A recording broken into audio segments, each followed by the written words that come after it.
বলছি এখন হয়নি, কারণ ব্যাংকিং সেকশনের একটা নির্দিষ্ট তার একটা আমরা জানি যে একটা রিজার্ভ ব্যাংকের আন্ডারে থাকে এবং যারা ইন্স্যুরেন্স পার্টটা সেটাও আইআরদের আন্ডারে থাকে। তো তাদের একটা সেক্ষেত্রে গভর্নমেন্টের কাছে একটা সিকিউরিটি তাদের থাকে। সেক্ষেত্রে তো আমাদের এই জায়গাতে কোনো সিকিউরিটি নেই। এবার মানিব্যাগের কাছে যখন আমরা টাকা কালেকশন করছি, তো সেই টাকা আবার আপনারা বলছেন আমরা লোন হিসাবে দিচ্ছি। আমার প্রথম প্রশ্ন, যে ভদ্রলোক আমরা টাকা থেকে টাকা নিচ্ছি তাকে শুধু লোন দিতে পারবো এনি হাউ, আর যে কাউকে দিতে পারবো, এবার যদি এনি হাউ কাউকে লোনটা দিতে পারি, এই লোনটা তোলার দায়িত্ব কে নিবে?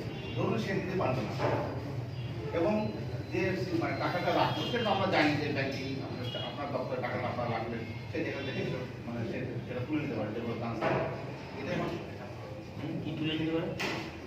ধরুন আপনার কাছে আপনার যেহেতু একটা ব্যাংকিং সেকশনের মাধ্যমে আপনার কাছে কেউ সিকিউরিটি মানে টাকাটা রাখছে, সেই টাকাটা তো আপনার কাছ থেকে মানে আপনার এখান থেকেই টাকাটা তুলে নিতে পারে। এবার সেটা তো যে কোনো ব্যাংক থেকে সে তুলে নিতে পারবেন না, কখনোই পারবেন। এবার কিন্তু যেটা ব্যাংকিং সেকশন সেটা আমরা দেখেছি না, কখনোই তা পারবেন না। আপনি স্টেট ব্যাংকে টাকা ফিক্সড ডিপোজিট করে দেন, এলাকার ব্যাংক থেকে টাকা তুলে নেবেন। ফিক্সের কথা আমি বলি, মানে সেভিংসের কথা বলছি। আপনি আপনি আপনি স্টেট ব্যাংকে সেভিংস অ্যাকাউন্টে টাকা রেখেছেন, আপনি এলাকার ব্যাংক থেকে টাকা তুলে নেবেন। মানে আচ্ছা, সেটা তোলা যায়, সেটা এটিএমের মাধ্যমে তোলা যায়। আরে বাবা, এবার এটিএম আলাদা ফাংশন নেই আছে। আমি আপনাকে বলতে হবে ঠিক করে, সেভিংস অ্যাকাউন্টের টাকা আপনি এটিএম এর মাধ্যম দিয়ে যে কোনো এটিএম থেকে টাকা তুলতে পারবেন। সবাই এটিএম থেকে এটা নেই, সবাই আপনাকে এটিএম দেবে। এটা নেই, এটা পাচ্ছি না। ও কেউ পারে না, আপনি পারবেন কোথা থেকে? আপনি এটিএম কি সবাই আপনাকে এটিএম দেবে? আপনি যেখান থেকে খুশি টাকা তুলবেন, আপনি চাঁদা যে এটিএম ভরবেন সেখান থেকে বলছি যে টাকাটা ওই যখন লোককে মানে ওই যেটা বলছিলাম যে মানে লোনের ব্যাপারটা, এবার লোনটা যে কাউকে দিতে পারি না, মানে যে টাকাটা তার কাছ থেকে আমরা রেগারিং তুলছি বা সেভিংসের জন্য টাকা তুলছি আর সঞ্চয়ের জন্য টাকা। প্রশ্ন পেন্ডিং রাখলে পেন্ডিং হয়ে যাবে। ওনার ছোট ছোট প্রশ্ন আমি উত্তর দিয়ে দিই নাকি? লোন সংক্রান্ত বিষয়ে আমি শুনছিলাম, খোকনবাবু আলোচনা করছিলেন, দীর্ঘ আলোচনা লোন নিয়ে আপনাদের সঙ্গে আলোচনা করেছেন, বাট আপনার ছোট্ট একটু প্রশ্নের ছোট্ট একটু উত্তর দিই। টাকা যিনি রাখবেন তিনি তো লোন পাবেন, ঠিক, বাট যিনি টাকা রাখছেন না তিনি যদি লোন পাবার মতো লোক হন, অবশ্যই তিনি লোন পাবেন। তার টাকা রাখার সঙ্গে আমার লোনের সম্পর্ক নেই। বললাম আপনি টাকা রেখেছেন, আপনি 1 কোটি টাকা আমার কাছে এসে জমা করে দেন, আপনার লোনের দরকার নেই, তাহলে 1 কোটি টাকা কি আমি বসিয়ে রাখবো? 1 কোটি টাকা তো আপনাকে ইন্টারেস্ট দিতে হবে, ডে 1 ইন্টারেস্ট হবে। আজকে আপনি টাকা রেখেছেন, আমাকে তো আজকের থেকে ইন্টারেস্টটা গুনতে হবে। তাহলে মতন হলে তাকে দিতে পারে, লোন এলিজিবল হতে হবে। লোন এলিজিবল ইন কেস দেখা গেল সে পরে দিতে পারলো না, তখন মনে হয়েছিল সে অ্যাপ্রুভেট আছে।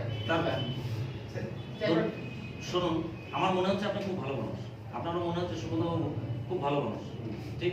এই ভালো মনে মানে প্রথম অবস্থাতে দেখে একরকম মনে হয়, তারপরে দেখে আরেকটু মনে হয়, যখন দেখতে মিশবেন তখন আরো রকম মনে হয়, তারপরে গিয়েও বলি কিছুদিন পর মানসিকতাও চেঞ্জ হয়।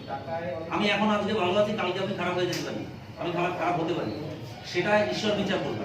বাট লোন দেওয়ার জন্য যা যা ক্রাইটেরিয়া নিধিতে আছে আপনি টাকা মেরে দিতে পারবেন। সবশেষ আইন আছে, আইন আপনার রাস্তা থেকে আপনার কাছে টাকা নিয়ে নিধি। ফার্স্ট অফ অল আপনাদেরকে জানতে হবে নিধি নন সিকিউরিটি লোন দিতে পারে। তাহলে আপনার কাছ থেকে আমি উইদাউট সিকিউরিটিতে লোনই দেবো না, আপনি যাবেন কোথায়? আপনাকে তো বেঁধে রেখেছি আমার। ক্লিয়ার? আমি একটা কথায় উত্তর দিয়েছি, লোন এলিজিবল যিনি তিনি লোন পাবেন। এটা এরকম নয় যে সেভিংস অ্যাকাউন্ট করেছে মানেই তাকে আমার লোন দিতে হবে, রেকারিং করেছে মানেই তাকে লোন দিতে হবে, এরকম নয়। কিন্তু মার্কেট থেকে এইরকম যেন কখনো আবদার না আসে, স্যার 3000 টাকা মান্থলি রেকারিং জমা করছে, তো 3 মাস জমা করে দিয়েছে, 9000 টাকা জমা হয়ে গেছে, স্যার 10,000 টাকা লোন দিন। এই প্রেশারটাও যেন না আসে। বলতেই পারেন 9000 টাকা জমা করে দিয়েছে, আপনি 10,000 টাকা লোন দিতে পারবেন, তো তোমার আপনি বসে করছেন না, বলতেই পারেন। বাট আমার লোন অফিসার যদি মনে করে তাকে লোন দেবো তো দেবো, যদি দেবো না তো দেবো না। কেন? তিনি 9000 টাকা জমা করেছেন, পরের মাসে তিনি রিনিউয়াল জমা করবে, তার কি সিকিউরিটি আছে? প্রথম কথা। দ্বিতীয় কথা, তিনি 9000 টাকা লোন নিয়ে 10,000 টাকা নিয়ে 9000 টাকা জমা করে 10,000 টাকা নিয়ে চলে গেছেন, আর কখনো তিনি লোন শোধ দেবেন না, লসটা পাবেন। বুঝতে পারলাম? তাহলে তাকে আমি 9000 টাকা জমা করেছে মানে 8000 টাকা পর্যন্ত তাকে আমি দেবো। বাট তিনি যদি লোন এলিজিবল হন তো তাকে ওই 9000 টাকার এগেইনস্টে আমি 90,000 লোন দেব। বুঝতে পারলাম? বাট কোনো প্রেশার থাকবে না, এরকম কোনো প্রেশার নিয়ে কোনো পলিসি মার্কেট থেকে কালেকশন করবেন না। বুঝতে পারলাম? এটা যেন মাথায় থাকে। এরকম প্রেশার যদি মার্কেট থেকে চলে আসে তাহলে কিন্তু খুব বিপদ হবে, কারণ লোনটা যিনি টাকা এখানে সেভিংসে রাখছেন, যিনি টাকা জমা করছেন, তার টাকাটা ফেরত দেওয়ার দায়িত্ব সংস্থা। আমার মার্কেটে যে টাকাটা লোনে গেল সেটা কালেকশন আনবার দায়িত্ব সংস্থা। আপনার মধ্যে দায়িত্ব দেওয়া হবে, বুঝতে পারলাম? তাহলে আপনি লোনের সুপারিশ করে কেন মানুষকে বিপজ্জনক জায়গায় ফেলবেন? আপনি লোন চাইতে পারেন, অফিসের কাছে আপনি বলতে পারেন যে আমার এই দাদা বা এই কাকু বা এই জেঠু বা এই ভাই আমার লোন চাইছেন, তো ওনাকে কি একটা লোন দেওয়া যায়? তো তাকে আপনি বলুন অফিসে যোগাযোগ করতে। আপনি একটু আগেই বললেন যে এখানে যারা লোন নেবে তাদের লোন তো শোধ করতে বাধ্য হবে, মাত্র আইন আছে, ঠিক আছে? আবার আপনি সঞ্চয়ের ক্ষেত্রে বললেন যে 9,000 টাকা জমা করার পর 10,000 টাকা লোন নেবে, তারপর যদি সে টাকা শোধ করে তার সিকিউরিটি দেওয়া, তাহলে আপনার প্রশ্নে সে মানে দুটো উত্তর হয়ে যাচ্ছে না? আমি হয় বোঝাতে পারিনি অথবা আপনি বুঝতে পারেন। উনি ওটা করেন। উনি বলেছেন আমার 9,000 টাকা জমেছে, আমি 9,000 কিছুই তাকে দেবো না, আগামী 7-8 দিন যদি তার ক্যাপাসিটি থাকে তাকে আমি 90 দিতে পারি। এই আমার বোঝানোর কি কথা ভুল হলো কিছু? আপনি স্যার আরেকবার প্রশ্নটা করুন। দেখুন এটাই কিন্তু মূলত এই যে সিকিউরিটি না সব এর মধ্যে ঢুকে যাবে। হ্যাঁ, আমি তো ঘরোয়া ভাবেই বসেছি, আপনাদের সঙ্গে ঘরোয়া ভাবেই আলোচনা করবো। প্রাণের কথা বলুন, মনের কথা, প্রাণের কথা বলুন। না না, তবুও আমি বলবো সিকিউরিটি। আমি না না, আপনাদের কাউকে বিশ্বাস করতে হবে না। দেখুন এই যে প্রামাণিক বাবু বললেন যে আমি কোর্ট খাওয়া মালি, 1 মিনিটের দূরত্বের রাস্তা। আমি বারবার বলছি আপনাকে বিশ্বাস করতে হবে। আপনারা বারবার বিশ্বাস করেছেন, করে করে ঢুকেছেন, তো আজকের ডেটে দাঁড়িয়ে বিশ্বাস করতে হবে না। যোগ্যতা দেখে নিন, যোগ্যতা দেখে আপনি কাজটা করুন, সিস্টেম দেখে কাজটা করুন। বিশ্বাস করতে হবে না। কাকে বিশ্বাস করবেন? আপনারা এর আগে বিশ্বাস করেছেন যাদেরকে, হ্যাঁ একটু আমাকে ধ্যান দেবেন, হ্যাঁ আমাদের আপনারা যাদেরকে বিশ্বাস করেছেন ইতিপূর্বে, আমি একটা লাল চাল নেবো। তো ইতিপূর্বে যাদেরকে বিশ্বাস করেছেন তারা বিভিন্ন কোম্পানির সিএমডি ছিলেন, চিফ ম্যানেজিং ডিরেক্টর, ঠিক? তারা ছিলেন প্রাইভেট কোম্পানির একটা মালিক। সে পালিয়ে গেছে ওখান থেকে, আপনি তাকে ধরতেও পারছেন, আপনি চোখে দেখতে পাচ্ছেন ওই যে জেলে আছে বেটা, অথবা সে জেল থেকে বেরিয়েছে, তার বউকে দেখছেন, তার ছেলেকে দেখছেন, তার পরিবারকে দেখছেন। বাট আপনি এখানে বিশ্বাস করে কাকে বিশ্বাস করবেন? আমি এই চেয়ারে বসে রয়েছি, কালকে আমি ওই চেয়ারে চলে যাবো, কারণ পরশুদিন আপনি ওনাকে এই চেয়ারে বসে নিয়ে আসবেন। কাকে বিশ্বাস করবেন মশাই? এখানে কেউ মালিক আছে? এখানে তো মালিকই নেই, তো কাকে বিশ্বাস করবেন? আপনাকে বিশ্বাস করতে হলে সিস্টেমকে বিশ্বাস করতে হবে, সিস্টেমকে দেখে শুনে বুঝে নিয়ে কাজটা করতে হবে। বোঝার দায়িত্ব আপনার, বোঝানোর দায়িত্ব আমার। কারণ আমি যেহেতু এই চেয়ারে বসে আছি, আপনাদেরকে বোঝানোর দায়িত্ব আমার। ঠিক আছে স্যার, আপনার প্রশ্নটা এবার উত্তর দেবো, আপনি বলুন। এই মা কেন আপনি বলুন। বিষয় হচ্ছে আমরা নিজে স্বীকার করেছি যে পরীক্ষা আমার 30 লক্ষ টাকা দিয়েছেন, আমি অ্যাজ এ ম্যান 40 লক্ষ টাকা লোককে দিয়েছি। আমার বাবার যে সম্পত্তি এক বিঘে জমি ছিল মাঠে, সেটা বিক্রি করছি মায়ের চোখে জল হয়েছে, ঠিক আছে? আমি আমার বাজারের দোকান ভাইকে ছেড়ে দিয়ে বাড়িতে এসে বসে থাকতাম, উপায় নেই, বাড়িতে থাকলে লোকের সেই সব টাকা আস্তে আস্তে এখনো শোধ করে, 8 বছর হয়ে গেল। এখনো আমরা 2 ভাইরা খাটে, আলু ভাতে ভাত বা ডাল ভাতে ভাত কোনো রকম খাই, আর লোককে আরো 4-5 লাখ টাকা দিলে তবে মুক্ত হবে, ঠিক আছে? সুতরাং আমি যা প্রশ্ন করবো আপনি উত্তর দেবেন। তারা উত্তর দিচ্ছিল, তারা বড় বড় পেপার দেখিয়েছিল, বড় বড় লিমিটেড কোম্পানি, লিমিটেড কোম্পানি কখন উঠে যেতে পারে না। আপনি আপনার সিকিউরিটি জায়গা দেখাবেন, আমার মানে কি বলবো, চুপচাপ শোনাই ভালো, প্রশ্ন না করাই বললে ভালো। প্রশ্ন করতে হবে, প্রশ্ন না করলে মনে যন্ত্রণা বেরোবে।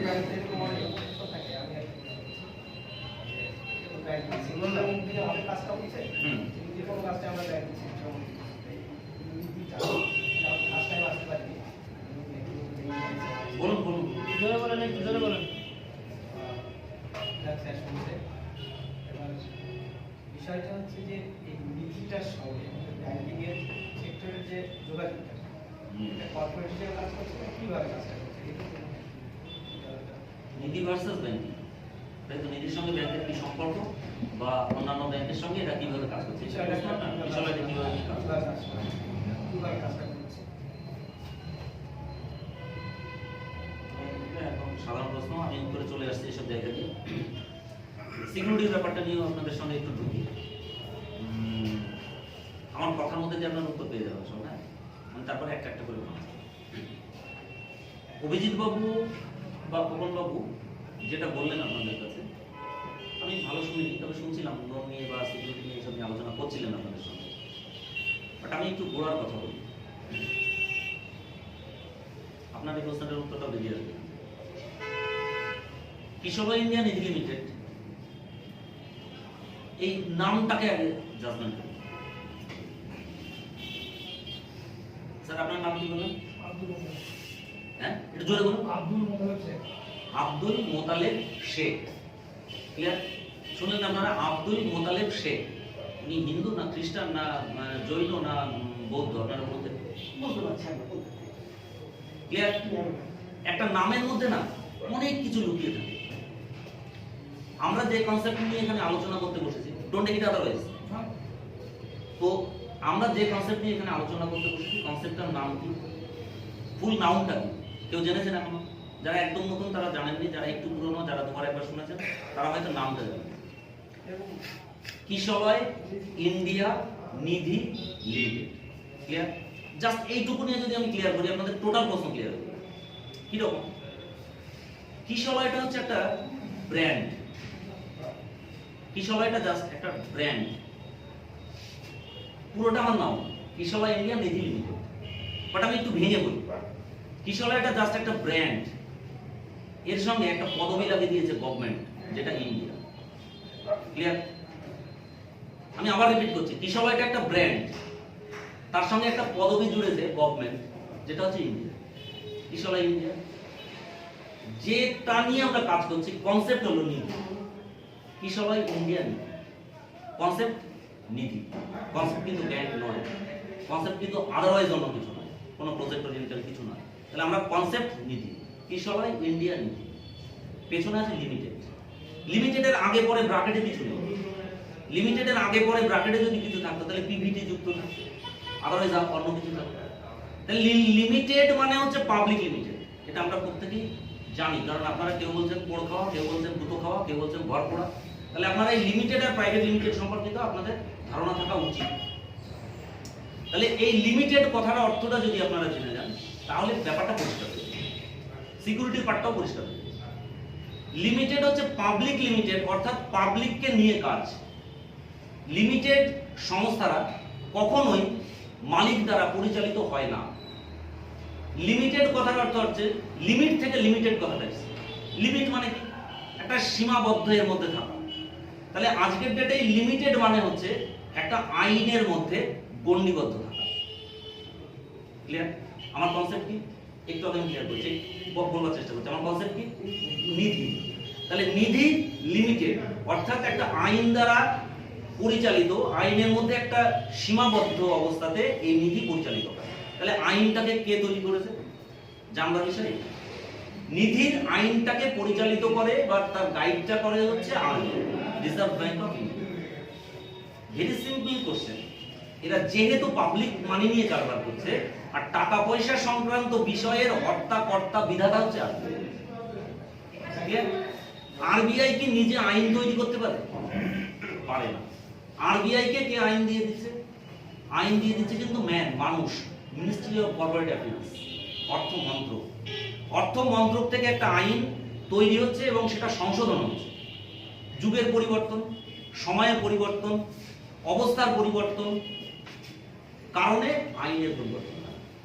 সেই আইনের পরিবর্তন প্রত্যেকটা সাবজেক্টের উপরে হয়, নিধির উপরেও হয়, হয়েছে।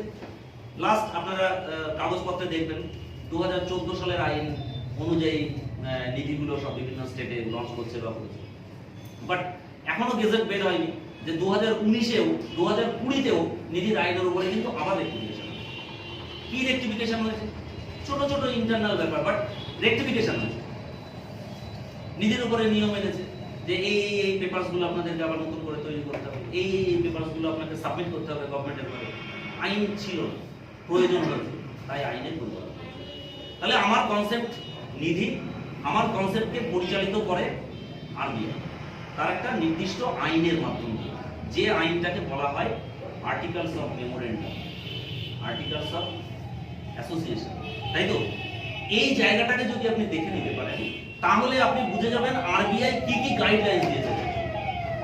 এইবার জ্ঞান চক্ষু, দিব্য চক্ষু সবই আছে, মানে প্রত্যক্ষদর্শী আমরা। বিভিন্ন ঘাত প্রতিঘাতের সাক্ষী আমরা। সেখান থেকে দাঁড়িয়ে আরবিআই যে গাইডলাইন্সটা দিয়েছে, ইতিপূর্বে 2014 সালে যে দুর্ঘটনা আমাদের ঘটেছে সমাজে অর্থনৈতিক কারণ নিয়ে, বিভিন্ন মানি মার্কেটিং কোম্পানিগুলি আমরা যাদেরকে জানতাম তারা যে ঘটনাটা ঘটিয়েছে, তখন পর্যন্ত আমাদের প্রত্যেকের কাছে অ্যান্ড্রয়েড সেটটা ছিল না। সেই সময় আমরা গুগল সম্পর্কিত ভালো তথ্য জানতাম না। সিএমডি তিনি যখন বলে পাঠিয়েছিলেন বা এমডি তিনি যা বলে পাঠিয়েছিলেন, মঞ্চে দাঁড়িয়ে যা বলেছি, আমরা সামনের সারির 4 অক্ষরের বোকা, আমরা হাততালি দিয়েছি আর মার্কেটের 1 টাকার কমিশনের লোভে মার্কেট থেকে দুমড়াকা টাকা তুলে পাঠিয়েছি। গাড়ি করেছি, বাড়ি করেছি, এই জেনারেশনে সে গাড়ি হারিয়েছে, সে বাড়ি চলে গেছে, কারোর বউ ছাড়া, কারোর বাচ্চা ছাড়া, কেউ সুইসাইড করেছেন, এটি তো বাস্তব। বাট তখন এই গুগলটা ছিল না, তখন অ্যান্ড্রয়েড সেটটা ছিল না, ফলে তারা যেটা বলেছেন আমরা সেটাই বিশ্বাস করছি। আজকের ডেটে স্যার মিথ্যা কথা চলে, কারণ এখন মানুষ অনেক সচেতন। সর্বোপরি কথা হচ্ছে, যারা এই যে পোড় খাওয়া বা যারা মার্কেটে আঘাত পেয়েছেন, তারা তো খাদ খবরগুলো বুঝে ফেলেছেন যে এই খাদে মার্কেট আছে, এই ফাঁক ফকর দিয়ে বেরোতে পারে। তো সেই সব ফাঁক ফকরগুলোকে সবার আগে যাচাই করুন, জাস্টিফাই করুন, সেইগুলো করে নিয়ে তারপরে আপনি কাজটা শুরু করুন। আমি যার জন্য প্রথমেই বলেছি, আমাকে বিশ্বাস করতে হবে, সংস্থাকে বিশ্বাস করতে হবে, জাহাঙ্গীরকে বিশ্বাস করতে হবে না, অভিজিৎকে বিশ্বাস করতে হবে। আপনি বিশ্বাস করুন সিস্টেমটাকে, আপনি দেখে নিন সিস্টেমটা কি হয়েছে। আরবিআই 1956 অ্যাক্ট, 1956 এর থেকে এই নিধি কনসেপ্ট চলছে ভারতবর্ষে। 2000 সাল থেকে চলছে মাইক্রো ফাইন্যান্স সিস্টেম। 2000 সালের আগে পর্যন্ত মাইক্রো ফাইন্যান্স শব্দটা না আমি শুনেছি, না আপনি শুনেছেন, না আমার গভর্নমেন্ট শুনেছে। বাংলাদেশ থেকে কেউ একজন আমাদের দেশে এলেন, এসে আমাদের দেশের কারোর সঙ্গে গাঁটছড়া বেঁধে তার সিস্টেম এখানে লঞ্চ করা। আপনারা প্রত্যেকেই হয়তো বা নামটা জানেন, যদি নামটা না জেনে থাকেন বলুন, আমি বলতে চাই। মাইক্রো ফাইন্যান্সের জন্ম হলো ভারতবর্ষে 2000 সালে একটু আগে, 96-97 জায়গায় এক্স্যাক্টলি। আশা আমাদের দেশে এসে চন্দ্রশেখর ঘোষ তার বন্ধু ছিলেন, চন্দ্রশেখর ঘোষের সঙ্গে হাত মিলিয়ে আশা বন্ধন নামে একটা সংস্থা সৃষ্টি করলেন। তখন মাইক্রো ফাইন্যান্স ছিল। সৃষ্টি করে মহিলাদের লোন দিলেন, ছোট ছোট সবজির দোকানদার, ফুচকা দোকানদারকে লোন দিলেন। কত টাকা? 1000 টাকা লোন দিয়ে বললেন যে তুমি 46 সপ্তাহ বা 52 সপ্তাহে এই টাকাটাকে আমাকে পরিশোধ করো, সুদ আসল সমেত পরিশোধ হবে। সিস্টেমটা ভালো লাগলো কার? গভর্নমেন্ট। জিনিসটা গভর্নমেন্টের কাছে ফোরকাস্ট হলো। গভর্নমেন্ট যখন ব্যাপারটাকে ভালো মনে করলেন, মনে করবার পরে এই সিস্টেমটাকে, কি সিস্টেম এটা মাইক্রো ফাইন্যান্স। মাইক্রো অর্থাৎ ছোট, ফাইন্যান্স মানে ফাইন্যান্সের টাকা পয়সা। তাহলে ছোট ছোট লোন, ছোট ছোট দেনা পাওনা এখান থেকে হবে। এই সিস্টেমটা গভর্নমেন্ট নিল। কোন গভর্নমেন্ট? Indian government. নেবার পরে আইন একটা তৈরি হলো। কি আইন তৈরি হলো? নকল করা হলো, কপি করা হলো। কাকে? বাংলাদেশের ইউনিসেফ আশা। কপি করে দেখা গেল যে বাংলাদেশ যেহেতু ওখানে ডেভেলপ করেছে, আমাদের ডেভেলপ করতে সমস্যা কোথায়? সেটার সঙ্গে আরো কিছু পুটআপ করে দেওয়া হলো। পুটআপ করে দিয়ে ব্যাংক বললো দারুণ সিস্টেম, আমি নেবো এটা। নাবার্ড বললো হ্যাঁ এই সিস্টেমে তো আমি তাহলে কিছু অনুদান দিতে পারি। তো আমরা তো এতকাল নাবার্ড থেকে কি হয়েছে? এতকাল পর্যন্ত আমরা মানুষের শুধুমাত্র দান করে গেছি। বাস মানুষকে দাঁড়ানোর জন্য, তাকে স্বাবলম্বী করবার জন্য আমরা যে দানটা করছি সেটাই তো এই সিস্টেমে আসবে। দিস কল এসএইচজি গ্রুপ তৈরি হলো, সেলফ হেল্প গ্রুপ তৈরি হলো। সেটাকে আরো মডিফাই হলো, হওয়ার পরে জেএলজি মডেল তৈরি হলো, জয়েন্ট লায়াবিলিটিস গ্রুপ। যারা আপনারা ব্যাংকিং নিয়ে কাজ করেছেন তারা আপনারা জানেন। তাহলে 2000 সাল থেকে শুরু হলো মাইক্রো ফাইন্যান্স, যেটাকে গভর্নমেন্ট স্বীকৃতি দিলেন এবং গভর্নমেন্টের আইন তৈরি করে মিনিস্ট্রি অফ কর্পোরেট সে তৈরি করে আরবিআই এর ছেড়ে দিল। আরবিআই কে বলে এটা তোমার আলাদা ডিপার্টমেন্ট, তুমি এটা করতে পারো। যেহেতু অর্থনীতি নিয়ে কারবার তারা শুরু করলেন। তাহলে 2000 সালের আগে যারা ছিলেন তারা যদি মাইক্রো ফাইন্যান্স নিয়ে কিছু বলতে পারবে না। আজকে ডেটে দাঁড়িয়ে মাইক্রো ফাইন্যান্স সম্পর্কে সবাই জানে, বন্ধন সম্পর্কে বলবার কিছু নেই। বাট যখন বন্ধন প্রথম এসেছিল তখন কিন্তু মার্কেটকে বলতে হয়েছিল যে দিদি 1000 টাকা লোন দিন। ঘরের মহিলারা চিন্তা করেছিল আমার স্বামী আমাকে পিটাবে লোন। আর আজকের ডেটে এসে স্বামীরা বলতে তুমি দেখো না ওই গ্রুপ থেকে কিছু পাওয়া যায়নি, আমার জমিটা বন্ধক নেবো, আমার অমুক বিজনেসটা ডেভেলপ করবো। করতে করতে একটা পরিস্থিতি এসে এমন জায়গায় দাঁড়িয়েছে, আজকের ডেটে একটা ভয়ঙ্কর পরিস্থিতি মার্কেটে দাঁড়িয়েছে লোনের উপর দাঁড়িয়ে। কি ভয়ঙ্কর পরিস্থিতি দাঁড়িয়েছে? এরা ছোট ছোট করে লোন নিতে, মহিলারা ছোট ছোট করে লোন নিতে নিতে সেটা কি হলো? একটু বড় হলো। তারা সহনশীল হলো যে হ্যাঁ লোন দিলে শোধ করা যায়। বন্ধন লোন দিতে দিতে দেখা গেল বন্ধনের মতো করে আমি আপনি আমরা 4-5 মিলে একটা সংস্থা সেট করে দিয়ে আমরাও লোন দেওয়া শুরু করলাম। না বন্ধন করছে, আমিও করবো। তো করবার পরে আপনিও চেষ্টা করলেন একটা লাইসেন্স জোগাড় করার। কি লাইসেন্স? মার্কেটে দালালের অভাব নেই, বললো একটা ট্রাস্ট করে নেন দাদা, ওই চলুন কোর্টে যে এটা আপনার লাইসেন্স করে দিচ্ছি, কোর্টে থেকে কি বললো 400 টাকা দিয়ে একটা নোটারি করে দিয়ে আপনাকে বললো আপনি লাইসেন্স পেয়ে যাবেন। কোনো ভ্যালু নেই, কোনো ভ্যালু নেই। তো আপনি তো 10 লাখ 20 লাখ লগ্নি করে দিয়েছেন, 10 লাখ 20 লাখ লগ্নি করে দিয়ে আপনি বন্ধনের সিস্টেমটা জানতেন না, বন্ধন কি পদ্ধতিতে তাদের অপারেশন করছে আপনি জানতেন না। আপনি কাঁচা মানুষ, নন স্কিল লেবার দিয়ে আপনি কাজ করে দিয়েছেন। ফলে কি হলো, মহিলারা দেখলো ও স্যারের টাকা না দিলেও চলে। আপনার 10টায় ডিউটি, 10টায় লোন কালেকশনের সময় আপনি যাচ্ছেন 12টার সময়। মার্কেটটা শুরু হলো খারাপ হওয়া। বন্ধন তার সিস্টেমটাকে যেভাবে লঞ্চ করেছিল, আমরা সাধারণ কিছু কিছু বেকার যুবকরা ওই সিস্টেম চালু করতে গিয়ে সিস্টেমটাকে ব্রেক করে দিলাম। মহিলারা কি চিন্তা করলো, বন্ধনের লোন এদিকে বাড়তে শুরু করেছে। বন্ধন চিন্তা করলো যে ওই দাদার কাছ থেকে লোন নিলে, মহিলারা চিন্তা করলো যে ওই দাদার কাছ থেকে লোন নিলে আমি বন্ধনের টাকা শোধ দিতে পারবো, বন্ধনের টাকা নিতে পারলে আমি উজ্জয়িনীকে টাকা শোধ দিতে পারবো, উজ্জয়িনীর থেকে টাকা নিলে আমি হিসাবকে টাকা শোধ করতে পারবো। বিভিন্ন সংস্থা থেকে তারা লোন নিতে অভ্যস্ত হয়ে যাওয়ার পরে কি হলো, লোনটা তখন আর তাদের নিড থাকলো না, তাদের কাছে একটা বার্ডেন এসে গেল। বুঝতে পারছি? আজকের ডেটে কিন্তু মহিলারা এইভাবে বিধ্বংসী জায়গায় দাঁড়ায়।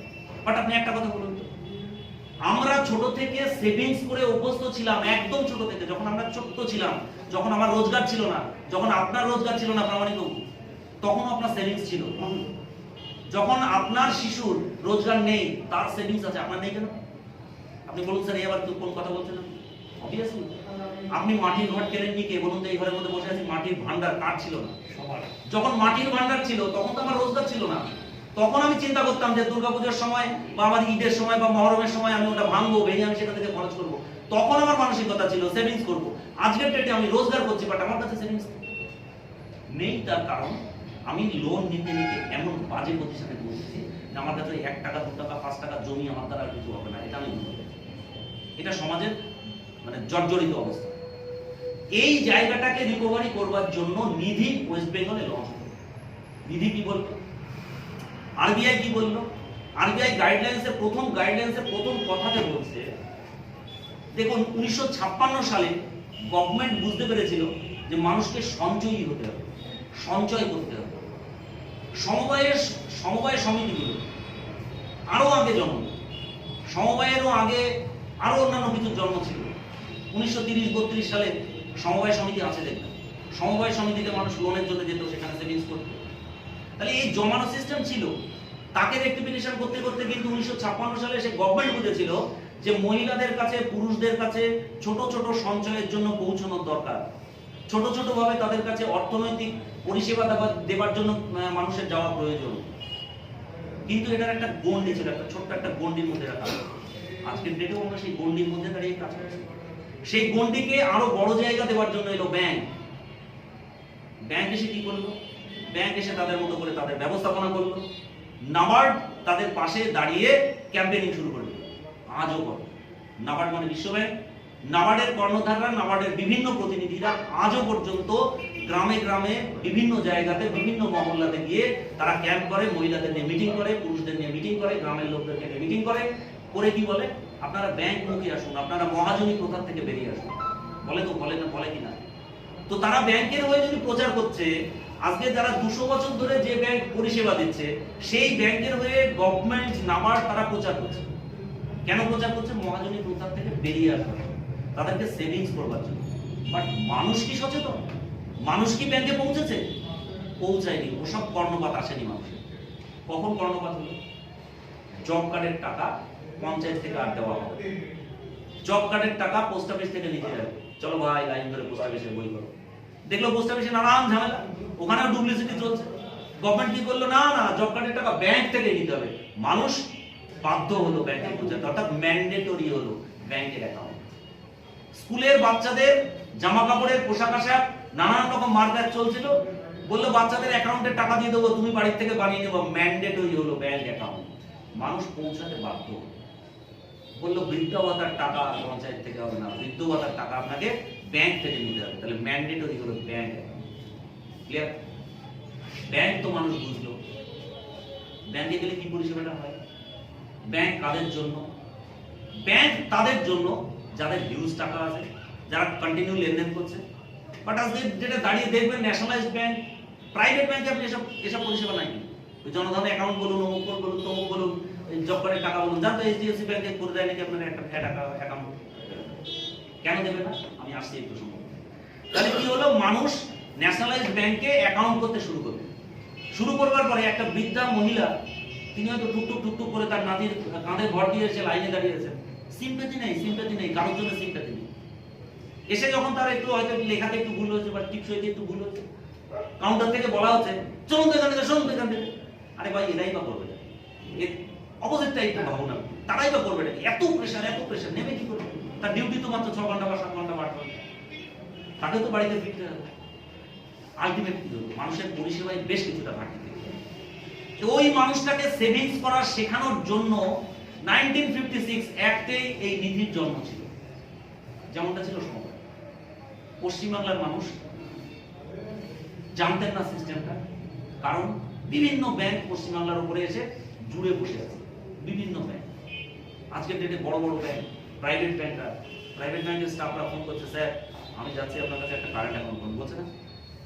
বিভিন্ন প্রাইভেট ব্যাংক, বিভিন্ন ন্যাশনালাইজড ব্যাংকরা, তারাও তাদের প্রেসারে করে বিভিন্ন সময়ে মানুষের বাড়িতে পৌঁছে যাচ্ছে। তো নিধি গেলে প্রশ্ন, নিধি আমাদের ওয়েস্ট বেঙ্গলের বাইরে বিভিন্ন স্টেটে খুব বড় মাপের কাজ করছে। এটা আমার কথা নয়, আপনারা গুগল সার্চ করতে পারেন। বড় নিধি যারা বিভিন্ন ব্যাংকের থেকে বেটার পরিষেবা দিচ্ছে। আজকে একটা ব্যাংক, যে কোনো একটা ব্যাংক, আপনি নাম বলে বুঝতে পারবেন, যে কোনো একটা ব্যাংক তাকে কোনো না কোনো দিন কোথাও না কোথাও জন্ম নিতে হবে। আপনারা জানেন স্টেট ব্যাংকের জন্ম কোথায় হয়েছিল? জানার কথা নয়, সাধারণ মানুষের জানার কথা নয়। স্টেট ব্যাংকের জন্ম হয়েছিল পশ্চিমবাংলার মানুষকে পরিষেবা দেওয়া হবে পশ্চিমবাংলার স্টেট ব্যাংকের জন্য। বলবেন পশ্চিমবাংলায়, নিশ্চয়ই সে কোথাও না কোথাও, পশ্চিমবাংলাটা তো একটা বিরাট বড় জায়গা, এত বড় জায়গা নিয়ে তো জন্ম হতে পারে। তাহলে যখন জন্ম হয়েছিল ডিরেক্টর বোর্ডরা নিয়ে জন্ম নিয়েছিলেন কোথাও না কোথাও, আমি জানি। আপনারা দেখুন, ন্যাশনালাইজড ব্যাংক, এলাহাবাদ ব্যাংক বলে একটা ব্যাংক আমরা জানি, তাই তো? একটু বুদ্ধি লাগান তো, এলাহাবাদ ব্যাংকটা কোথায় জন্ম হয়েছিল? এলাহাবাদে জন্ম হয়েছিল, এবং নামের সঙ্গে জড়িয়ে রয়েছে। আজকের ডেটে বেশ কয়েকটা ব্যাংক মার্চ হয়ে পাঞ্জাব ন্যাশনাল ব্যাংক হয়েছে, পিএনবি। একটু বুদ্ধি লাগান, পাঞ্জাব ন্যাশনাল ব্যাংক কোথায় জন্ম হয়েছিল? পাঞ্জাব। তো এবার আসুন, পাঞ্জাব তো একটা স্টেট, পাঞ্জাবের কোথাও না কোথাও কোনো একটা ডিস্ট্রিক্টে জন্ম হয়েছিল, সেই ডিস্ট্রিক্টের কোথাও না কোথাও একটা পিনকোড লাগাতে হয়েছিল, কোনো না কোনো পিএস এর আন্ডারে সেই ব্যাংকের জন্ম হয়েছিল। তো আমার নিজেও জন্ম হয়েছে নদিয়ায়। আগামী 2 বছর পর মানুষ জানবে কিশলয় ব্যাংক, কিশলয় ইন্ডিয়া নিধি লিমিটেড ওয়েস্ট বেঙ্গলে জন্ম হয়েছিল। বাট সে যে এই নদিয়া জেলাতে জন্ম হয়েছিল, বা সে যে পিএস তাহিরপুরের আন্ডারে জন্ম হয়েছিল, এটা কেউ জানবে। আপনার পরের জেনারেশনে জানবেন, প্রয়োজন নেই জানবেন। বেশ কিছু রেপুটেটেড ব্যাংক যারা নিধি কনসেপ্ট থেকে ব্যাংকিং পজিশন নিয়েছে, রেপুটেটেড ব্যাংক, আপনারা নাম শুনে থাকবেন এইচডিএফসি ব্যাংক, আপনারা নাম শুনেছেন হিসাব ব্যাংক, কেরালা থেকে এসেছে, বিরাট ব্যাপার। আপনারা উজ্জীবন ব্যাংকের নাম শুনেছেন, একটু ব্যাকগ্রাউন্ড ওদের ঘাটবেন, গুগলে ঘাটবেন, আমার কথা ঘেটে দেখবেন এরা সব নিধি কনসেপ্ট থেকে এসেছে। আমার এই বিল্ডিং এ রয়েছে মুথুট ফাইন্যান্স, আমার এই বিল্ডিং আছে, নিধি থেকে এসেছে। তাহলে নিধি ব্যাপারটা ছোটখাটো না, নিধি ব্যাপারটা বিশাল একটা সাবজেক্ট। বাট এরা জাস্ট মাত্র ট্রায়াল ভার্সনে আছে ব্যাংকিং পজিশন নেবার জন্য। নিধিটা জাস্ট একটা ট্রায়াল ভার্সন ব্যাংকে পৌঁছানোর জন্য। আপনাকে যেমন মাধ্যমিক পরীক্ষা দিতে গেলে ক্লাস 6, 7, 8, 9 পার করে আসতে হবে, এসে আপনি মাধ্যমিক পরীক্ষা দেবেন। আপনাকে যেমন গ্রাজুয়েশন কমপ্লিট করতে গেলে, গ্রাজুয়েশনে ডিগ্রি কোর্সে ভর্তি হতে গেলে আপনাকে এইচএস পাস করে আসতে হবে। তো ব্যাংক আপনাকে যদি নিতে হয়, ব্যাংকিং পজিশনে যদি পৌঁছতে হয়, তার একটা ওয়ে হচ্ছে নিধি। ব্যাংকে পৌঁছানোর অনেকগুলো হয়ে আছে, আমি বলছি না অনলি ওয়ান সিস্টেম। ব্যাংকে পৌঁছানোর জন্য মাইক্রো ফাইন্যান্স করেও ব্যাংকে পৌঁছানো যায়, যেটা বন্ধন পৌঁছেছে আপনারা দেখছেন। ব্যাংকে পৌঁছানোর জন্য আপনারা দেখেছেন বেশ কিছু সংস্থা তাদের নিজস্ব টাকা লগ্নি করে তাদের পরিকাঠামো তৈরি করে নিয়ে তারা ব্যাংকে পৌঁছেছে। বাট নিধিটা একদম সহজ পদ্ধতি। কি সহজ পদ্ধতি? নিধিকে রাইট দেওয়া হয়েছিল প্রথম 3 বছর আপনি আপনার এলাকাতে কাজ করুন। কোন এলাকাতে? আপনার পিএস এর মধ্যে। নিধিকে বলা হয়েছিল আপনি আপনার পিএস এর মধ্যে কাজ করুন। কতদিন? 3টে বছর। আপনাকে 3 বছরের মধ্যে বিভিন্ন ক্রাইটেরিয়া দেওয়া হয়েছিল। কি কি ক্রাইটেরিয়া দেওয়া হয়েছিল আমি জাস্ট দুটো একটা উদাহরণ দিই। আপনাকে 200 মেম্বার করতে হবে, তাদের এই সেভিংস অ্যাকাউন্ট করতে হবে, এত টাকা লোন দিতে হবে, নানান বৃত্তান্ত। এই 3টে বছর পার করবার পর তাকে বলা হলো আপনি পিএস ছেড়ে জেলার মধ্যে কাজ করতে পারেন। রেখে দিল 2 মাস অবজার্ভ। 2 মাস পর তাদেরকে বলা হলো যে হ্যাঁ এইবার আপনারা জেলার বাইরে কাজ করতে পারেন, স্টেট ব্যাংকে কাজ করতে পারেন, টোটাল রাজ্যের মধ্যে আপনি কাজ করতে পারেন। বাট আমাকে তো এখন পারমিশন দেয়নি ইন্ডিয়া বেস কাজ করতে, আমাকে তো এখন ন্যাশনালাইজ পারমিশন দেয়, ডিজি কাজ করতে পারে, বিভিন্ন স্টেটে গিয়েও কাজ করতে পারে, বাট তার জন্য আলাদা আলাদা আইন কানুন। তাহলে এই লক্ষ্যমাত্রা নিয়ে কিশলয় ইন্ডিয়া নিধি লিমিটেড যেদিন থেকে জন্ম নিয়েছিল তাদের মূল ফোকাস, মূল লক্ষ্য ছিল এরা ব্যাংকিং সাবজেক্টে পৌঁছানো, পিওর ব্যাংকিং সাবজেক্টে পৌঁছানো। তাহলে পিওর ব্যাংকিং সাবজেক্টে পৌঁছানোর জন্য অলরেডি 3টে ফিনান্সিয়াল ইয়ার কমপ্লিট করেছে, 4র্থ ফিনান্সিয়াল ইয়ার সামনের মার্চে কমপ্লিট করতে চলেছে। ক্লিয়ার? তারপরে তো আর 2 বছর। আমি বারবার আপনাদের বলছি 2023 সালের ডিসেম্বরের 7 তারিখে আমরা ব্যাংকিং অ্যাপ্লিকেশন জমা করব। বাট আমাকে তো পরিকাঠামো তৈরি করতে হবে। এই পরিকাঠামো তৈরি করবার জন্য আমি, আপনি, আমরা টোটাল পশ্চিমবাংলাটাকে সাজিয়ে নেবার চেষ্টা করছি। যদি আমরা এই জায়গাটাকে, ব্যবস্থাপনাটাকে রেডি করতে পারি, তো আমরা 2023 সালের 7 ডিসেম্বর জায়গায় পৌঁছে যাব। ক্লিয়ার? আসছে আমি সিকিউরিটির জায়গায়। কিশলয় ইন্ডিয়া নিধি লিমিটেড 3 বছর যখন নিজের পিএস এর আন্ডারে কাজ করেছে, সেই পিএস এর আন্ডারে কাজ করতে গিয়ে যা টাকা লোনে ছেড়েছিল, যা টাকা লগ্নি হয়েছিল, সবটাই ডিরেক্টররাই এখানে লগ্নি করেছে। এপ্রিল মাসের 29 তারিখ 2020 সাল, 2020 সালের এপ্রিল মাসের 29 তারিখ ফুল লকডাউনের মধ্যে ওয়েস্ট বেঙ্গলের বাইরে বেরোনোর মধ্যে, ওয়েস্ট বেঙ্গলের মধ্যে কাজ করার রাইট পেল। মার্চ পার হয়েছে 3টে ফিনান্সিয়াল ইয়ার, মার্চ পার হওয়ার পরে এপ্রিল এসছে, ফুল লকডাউন। তখন এপ্রিলের 29 তারিখে প্রথম মার্কেটিং স্টার্ট করে কিশলয়। পাবলিক মানি এসছে এখন, একটু খোঁজ লাগান, গুগল সার্চ করুন, আপনি অফিসে আসুন, বসুন, দেখুন মার্কেট থেকে কোনো টাকা এসছে কিনা, কিশলয়কে কেউ টাকা দিয়েছে। তাহলে আজকের ডেটে দাঁড়িয়ে যে কটা শেয়ার, যে কয়েক কোটি টাকা মার্কেটে পড়ে আছে, সব তো কিশলয়ের নিজস্ব টাকা। পালাবে কোথায়? গুটাতে পারবে কোনোদিন? কোনোদিন কোনো ব্যাংক গুটাতে পেরেছে টাকা? দেখেছেন কখনো? খোলা বাজারে যারা সুদে টাকা কাটায় তারাও টাকা গুটাতে পারে না, কোনোদিন গুটাতে পারে না। এক যাবে এক আসবে। সেকেন্ড জায়গাতে আসে, আপনি আমাকে যখন 1 লাখ টাকা তুলে দিয়েছেন কিশলয়ের হাতে, আমি সঙ্গে সঙ্গে 1 লাখ টাকা লোন ছেড়ে দেবো। লোন ছেড়ে দেওয়ার সঙ্গে সঙ্গে ওটা আমার কাছে ভ্যালু দাঁড়াবে 1 লাখ পনেরো, কারণ আমি 15% ইন্টারেস্টে টাকা দিই। তাহলে আপনি কখনোই কিশলয় থেকে বড় জায়গা বলতে পারবেন। আপনি 100 কোটি টাকা নিয়ে আসবেন, তো আমি ছেড়ে দেবো 15 কোটি টাকা এক্সেস। আমি বোঝাতে পারছি ব্যাপারটা? খোঁজ রাখবার দায়িত্ব আপনার। আপনি দেখুন কিশলয় ঠিকঠাক কাজ করছে। মাথায় রাখুন, গভর্নমেন্টের যে আইনগুলোর বলে ব্যাংক লাস্টিং করে আছে, টিকে আছে, সেই একই আইনের বলে কিশলয় ইন্ডিয়া নিধি লিমিটেড টিকে থাকবে কি? সেটা আবার কি? আপনারা শুনেছেন MGT 1, MGT 2, এসব ভাষাগুলো শুনেছেন? এগুলো বিভিন্ন কমপ্লেন্স যেগুলো RBI কে জমা করতে হয়, যেটা প্রতি মাসে জমা করতে হয়, কোয়ার্টারলি জমা করতে হয়, হাফ ইয়ারলি জমা করতে হয়, ইয়ারলি জমা করতে হয়। ডিরেক্টর বোর্ডসে যারা রয়েছে তাদের ফাইল জমা করতে হয় যে তারা আদৌ কিছু চুরি চামারি করলো কিনা, তাদের ব্যাংক অ্যাকাউন্টে কি জমলো না জমলো, তাদের আত্মীয় স্বজনের কার কাছে কি আছে, সমস্ত তাদেরকে দেখভাল করা। আলটিমেট 8 জন বা 9 জন ডিরেক্টর নিয়ে যখন কাজ চলছে, এই 8 জন 9 জন ডিরেক্টরের মধ্যে 1 জন 2 জন চুরি করার মানসিকতা থাকতে পারে। স্যার, 8 জন 9 জনকে নিয়ে একসঙ্গে চুরি করা যায়? যদি চুরি করেও সেটা 7 দিন থেকে 10 দিন, 10 দিন থেকে 1 মাস, 1 মাস থেকে 3 মাস ফোরকাস্ট হয়ে যাবে। কেন ফোরকাস্ট হবে? কারণ যিনি ওই গভর্নমেন্টের কাছে কমপ্লেন্সটা জমা করছেন তিনি গভর্নমেন্টের auditor, not a matter of joke. তিনি কখনোই ভুলভাল কাগজে সই করবেন না। তার লাইফের মূল্য, তার রেপুটেশন, এটা কিন্তু প্রাইভেট লিমিটেড নয়। তাহলে যখন 1 মাস বা 2 মাস 3 মাসের মধ্যে ধরেই নিলাম বাজে কিছু ধরা পড়েছে, আমি ধরেই নিলাম, নেগেটিভ পজিশন দাঁড়িয়ে বলছি, তাহলে সেক্ষেত্রে দাঁড়িয়ে গভর্নমেন্টের কমপ্লেন্সে কি ওটা ধরা খাবে? ধরা খেলে কি হবে?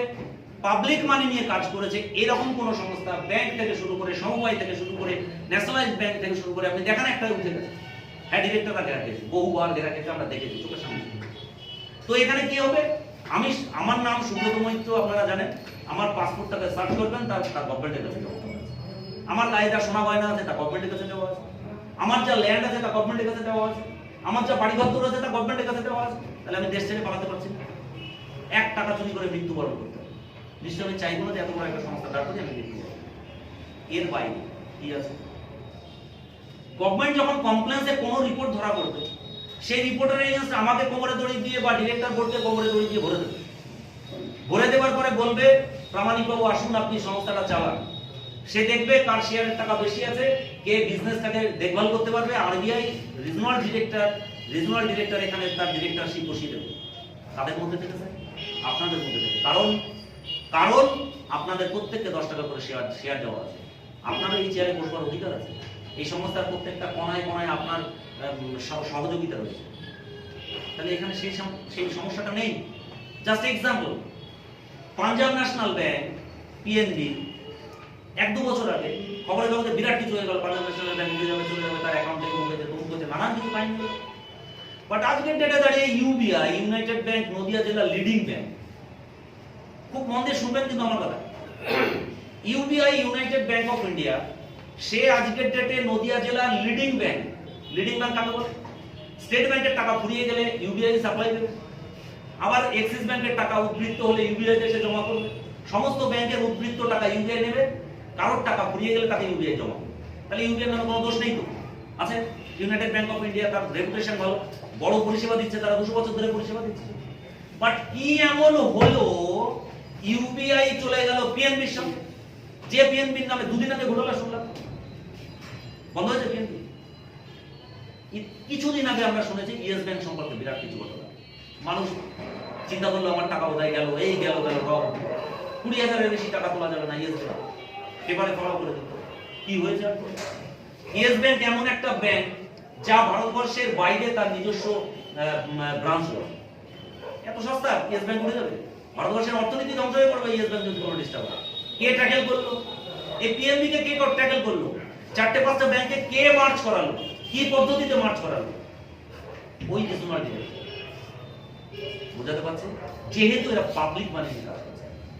তাহলে যদি আমি উল্টো দিক দিয়ে নেগেটিভ দিক দিয়ে ভাবাতে পারি আপনাদেরকে, আপনারা এখান থেকে ইনকাম করতে এসেছেন, আপনারা ইনকাম করতে এসে সঠিক ওয়েতে ইনকাম করুন। যদি পারেন তো দুমদারাক্কা সবাইকে টাকা ভরে দিন, পাবলিকের টাকা। যখন পাবলিকের টাকা দুমদারাক্কা ভরে দিয়েছে মানে আপনার সিকিউরিটি। কেন সিকিউরিটি? আজকে আমার কাছে 10 কোটি টাকা, ও গভর্নমেন্টের নজরে বসেনি। যখন আপনার এখানে 100 কোটি টাকা এসেছে, গভর্নমেন্টের নজরে এসেছে? Yes or no? আমি 10 কোটি টাকা নিয়ে এখনো গভর্নমেন্টের নজরে আসি। আপনি 100 টাকা ভরে দিন পাবলিকের টাকা। 100 কোটি টাকা তো একজন দিচ্ছে না, প্রচুর মানুষ দিচ্ছে। পাবলিক মানি নিয়ে যখনই আমি রিপোর্টিং জমা করবো আমার 100 কোটি টাকা, তখন আপনার সিকিউরিটি আরো আছে। বুঝতে পারছেন? আপনি কয় পয়সা কমিশন পাচ্ছেন কেন? আমি একটা পার্মানেন্ট স্টাফ আমার এই ব্রাঞ্চে রাখতে গেলে আমার 5,000, 7,000, 10,000 দিয়ে রাখলেই যথেষ্ট, 20,000, 25,000 দিয়ে রাখলেই যথেষ্ট। বাট তাকে তো আমার টার্গেট দিতে হচ্ছে যে তোমাকে ব্রাঞ্চে এই কাজ করতে হবে, ওই কাজ করতে হবে। আজকে আমরা এই ব্রাঞ্চে একটা নতুন স্টাফ নিয়েছি, একটা মহিলা, দেখুন সোজা দিন মহিলাটা বলছে আজকে নেওয়া হবে, আরো 2-3 স্টাফ 2-1 দিনের মধ্যেই নেব। তো আমরা এই এক পদ্ধতিতে যেমন স্টাফ রিক্রুটমেন্ট করছি, প্যারালালি আপনাদের মতো এক ধরনের স্টাফ রিক্রুটমেন্ট করছি। আপনাদের মতো কিন্তু আমিও স্টাফ, অন্য কিচ্ছু না, আমার সঙ্গে একটু ডেজিগনেশন জোড়া। কারণ হচ্ছে আমি সিস্টেমটাকে এখন হ্যান্ডেলিং করছি। আমি কতদিন হ্যান্ডেলিং করবো সেটা জানি। 2 দিন পরে জাহাঙ্গীর বাবু, খোকন বাবু, ওনারা এই চেয়ারটাতে বলবে, ওনারা তখন আমাকে বলবে এক্স ডিরেক্টর, সম্মান করবে হয়তো।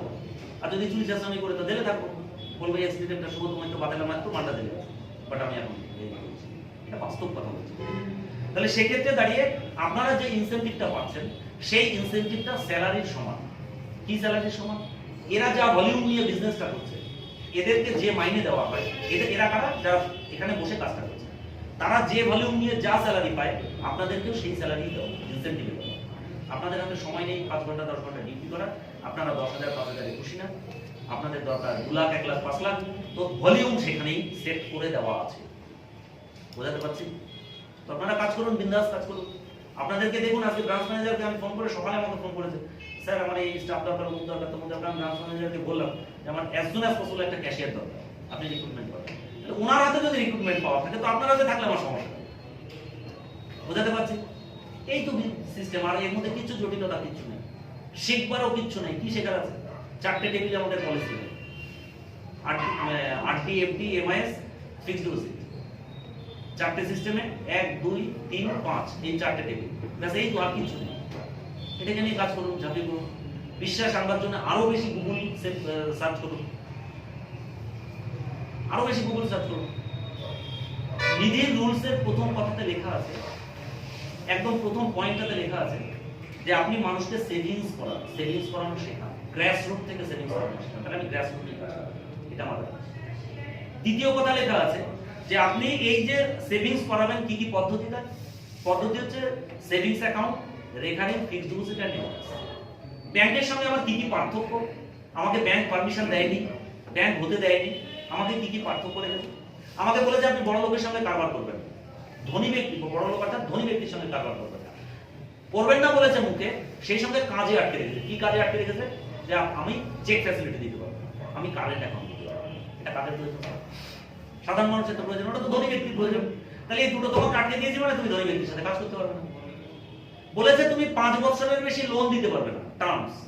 বলেছে তুমি 5 বছরের বেশি মানি রিসিভ করতে পারবে না, কোনো টেবিল নেই আমাদের 60 মাসের ভিতরে। ক্লিয়ার? তাহলে ধনী ব্যক্তিরা তারা যদি লোন চান 10 লাখ, 20 লাখ, 20 লাখ, 50 লাখ, তাকে আপনি 5 বছরের টেবিলে ভাগ করে দিলে কিস্তি আসবে, ভাগ করে দেখুন। তাহলে আপনি 2 লাখ 1 লাখের মধ্যে লোন রাখতে হবে, প্রিমিয়াম আনতে হবে তো তার কাছ থেকে। বুঝতে পারলাম? এই যে ডিমার্কেশনটা রয়েছে ব্যাংকের সঙ্গে, এগুলোকে ফলো করবো যে কৃষকরা এর বাইরে ব্যতিক্রমী কিছু করছে কিনা। মান্থলি আমি একটা ব্রাঞ্চ করার পারমিশন দিয়েছি, আপনি আইনটা দেখবেন, সার্চ করবেন।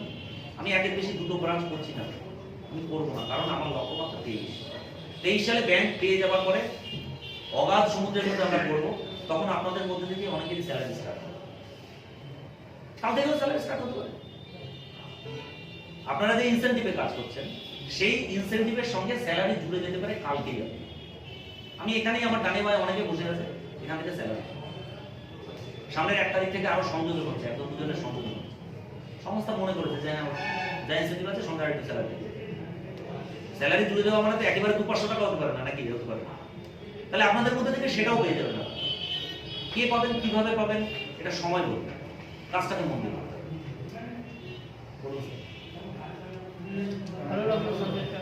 হ্যাঁ, এবার কারোর নেগেটিভ পজিটিভ কিছু প্রশ্ন থাকলে স্যার নিজের সঙ্গে টায়ার থাকলে আমি যেটা শুনলাম বিষয়টা ভালো লাগলো, নিজের সঙ্গে টায়ার আছে যথেষ্ট ভালো। ঠিক আছে, আরেকটা প্রশ্ন করি, আরেকটা ক্লিয়ার, সিকিউরিটির জায়গা ক্লিয়ার। স্যার আপনার প্রশ্নের উত্তরটাও হবে নিধি ভার্সেস ব্যাংক, ব্যাংকের সঙ্গে আমাদের কি সম্পর্ক, কিভাবে দেখবেন? প্রামাণিক বাবু, আপনি এখান থেকে কৃষ্ণনগরে 1 মিনিটের দূরত্বে থাকেন। কৃষ্ণনগরে অনেক দাদা অবস্থান, অনেক কিছু আছে, ভালো লোক আছে, ঠিক, বহুত রাজনৈতিক নেতৃত্ব থেকে শুরু করে অনেকেই আছে। আমরা প্রত্যেকেই ঘরে যারা আছি, আমরা প্রত্যেকেই বিভিন্ন মানুষের সঙ্গে পরিচিত আছি। একটা কথা বলুন তো, জাস্ট ফর এক্সাম্পল, আপনার বাড়ির সামনে রাত 12টা, 1টা, 1:30 হতে পারে, বাড়ির সামনে শুনশান রাস্তা, শুনশান, কেউ নেই। হঠাৎ বাড়ির সামনে আপনি দেখলেন একটা গাড়ি দুর্ঘটনাজনিত কারণে গাড়িটা আটকে গেছে, 4 হুইলার। আমি প্রত্যেকের জন্য বলছি যে একটা গাড়ি আটকে গেছে, সেই গাড়ি থেকে 2টো লোক বেরোলো, তাদের গাড়িটা ঠিক হচ্ছে না, তাদের গাড়িতে করে যাওয়ার পজিশন আর নেই, তো 2টো লোক বেরোলো। লোক বেরিয়ে দেখলো আপনি গ্রিলে দাঁড়িয়ে রয়েছেন, আপনার কাছে এলো, এসে বলছে, আপনি তখন দেখলেন 2টো লোক আসছে, দেখলেন মাথায় চুল ঝাপড়া ঝাপড়া, বড় বড় দাড়ি ফাড়ি রয়েছে, হাতে লোহার বালা, ভালো করে বুঝবেন কিন্তু মুখে দেখতে এখানে একটা কাটা দাগ, তার সাতটা একটা সেলাই, ঠিক আছে, কারোর হয়তো চোখটা ডিস্টার্ব, নানান রকম। দেখে শুনে আপনার মনে কি মনে হবে? লোক এসে লোক দুটো বললো, স্যার আমাদের এই গাড়িতে এরকম ডিস্টার্বে পড়ে গেছে, আমি রাত্রিবেলাটা আপনার বাড়িতে থাকবো, কাইন্ডলি গ্রিল থাকবো, কি করবেন? আমি প্রত্যেকের জন্য বলছি, কি করবেন? খুলে দেবেন তো গ্রিলটা? কেউ খুলবেন? কেউ খুলবে না, এটাই বাস্তব। বাট ওই গাড়িতে ছিলেন সম্মানীয় মাননীয় মুখ্যমন্ত্রী মমতা ব্যানার্জি। খুব ভালো করে বুঝবেন। আপনি কি করবেন? খুলবেন। খুলে যখন তিনি ঘরে এলো, তখন আপনি কি করবেন? আপনি যে বিছানাটায় ঘুমান তার থেকে ভালো যে বিছানার পর্দাটা আছে সেটা আপনি টানিয়ে দেবেন, তাই তো? উই বাবারে বাবা, ব্যাপারটা তো তাই। তাহলে আমরা আমাদের ঘরে কাকে জায়গা দিই? যাকে চিনি, জানি, বিশ্বাস করি, যার মধ্যে কোয়ালিটি আছে। ক্লিয়ার? যাকে চিনি না, জানি না, ডাকাত গুন্ডা বলে মনে হয়, তাকে আমরা ঘরে জায়গা দেবো? Yes or no? এটাই তো ভেরি সিম্পল ক্যালকুলেশন। আজকের ডেটে দাঁড়িয়ে ইউবিআই আমার পার্টনার ব্যাংক, আজকের ডেটে দাঁড়িয়ে ইয়েস ব্যাংক তার ঘরের হাঁড়ি কুড়ি বাসনপত্র বিছনা থেকে শুরু করে সব আমাদেরকে ব্যবহার করতে দিয়েছে। This for is. ভাবুন তো বিষয়টা একবার। আমরা নেক্সট মান্থ আমরা এটিএম লঞ্চ করাচ্ছি সামনের মাসে, যে এটিএমটা এইচডিএফসি ব্যাংকের টোটাল পরিষেবাটা আমরা দেব। বাহ, এর থেকে বেশি কি সিকিউরিটি চাই স্যার? আমাকে বিশ্বাস করার দরকার আছে? আমাকে বিশ্বাস করার প্রামাণিক হবো, আমাকে বিশ্বাস এখন কি করতে হবে আপনাদের? আপনাকে কাজ শুরু করতে হবে এখানে, আমার সঙ্গে হাত মেলাতে হবে। কিভাবে কাজটা করবে এখনো 500 লোক আমাকে জুতো মারে, আমি চাই যদি সঠিক হয় কাজটা। স্যার আমি আবারও বলছি, আবারও দেখুন, আবারও বুঝুন, আবারও শুনুন, আমি দায়িত্ব নিয়ে বলছি এখান থেকে আপনাদের জুতো খেতে হবে না, লাঠি খেতে হবে না। আমি খুব দায়িত্ব নিয়ে বলছি, আমি সুব্রত মৈত্র আপনার মতো উপর খাওয়া মাল, বুঝলেন? এবং প্রচুর উপর খাওয়া মালরা এর মধ্যে এসে অলরেডি ঢুকে পৌঁছে গেছে, তারা সিস্টেমটাকে ওয়াশ করছে। গর্বের বিষয় এই যে আমরা আজকের ডেটে দাঁড়িয়ে কিশলয় ইন্ডিয়া নিধি লিমিটেডের আজকের দিনের সৈনিকরা আমরা আগামী দিনের সেনাপতি হতে চলেছি এই সংস্থাটা। এবং এটা গর্বের বিষয় যে ওয়েস্ট বেঙ্গলের বুকে, ভারতবর্ষের বুকে যেমন বন্ধন সংস্থাটা মাইক্রো ফাইন্যান্সটা জন্ম দিয়েছিল, ওয়েস্ট বেঙ্গলের বুকে প্রথম কিশলয় ইন্ডিয়া নিধি লিমিটেড কমপ্লেন্স জমা করেছে এবং যা কিছু আছে সব আমাদের পেছনে, যা নিধি আছে সব আমাদের পেছনে। আমরা সেখানকার সৈনিক, আজকের সৈনিক, আগামী দিনের সেনাপতি। কি চাই? গাড়ি বাড়ি সব